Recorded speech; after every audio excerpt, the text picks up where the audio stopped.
I'm going to tell you another story because all of us have stories, and I would like to share what this means to me, because we all have experiences in life that give us our why, that give us the reasons why we make the choices to live the way we do. When I went to Palenque again in the year 2000, I was there all day, and right as the temples closed, I went back outside to where the buses take you into town, and I was looking through the various stalls that had artwork and crafts and so forth. And I started going to the bus, and then, I'm going to go back and look at one more stall. And I met a Mayan man, Chol Maya, named Pedro, and he surprised me when he told me that he recognized me, that he saw me in his dream, and that he knew I would be coming.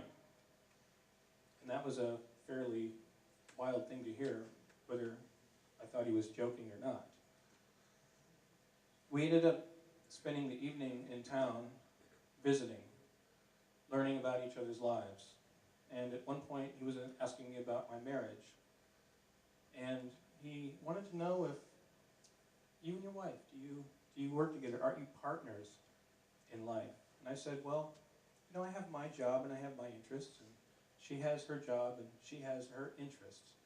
We love each other, we support each other, but we do our own things. And he looked at me a little quizzically, and he put his finger out, and he went, then you were lost.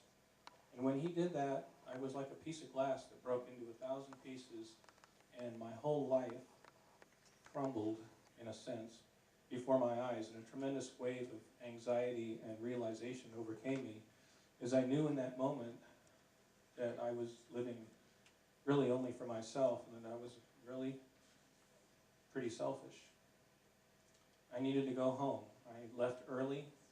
I needed to start learning about what it meant to be with someone and not just be married. I needed to learn what it meant to be in community and not just to try to go out and win by being able to play music or show my art at galleries. It was about something larger.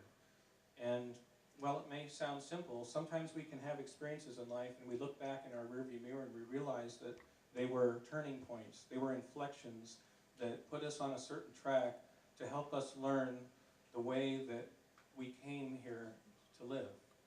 And so I share that out of gratitude for what I've learned from the beautiful Mayan people, because they have given so much value, and they at this time, along with many other indigenous lines, are sharing what they know because they feel that humanity needs it. We need to take advantage of the traditions that have very, very, very, very deep roots, because we are explorers. We are going out there. We are so far out. We have forgotten that we're all together in this. We have forgotten our connection. We have forgotten how much we depend on so many people who we know and so many people who we will never, ever even know their name to live. The people that made our food, that made our clothing, that built our houses, and so forth.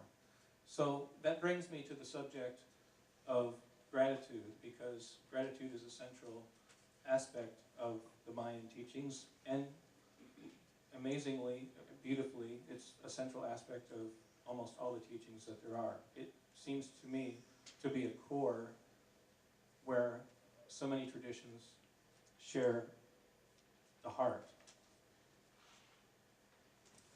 In the Mayan creation myth, the creators, the makers and the modelers, the gods, they decided one day to make people, to make human beings.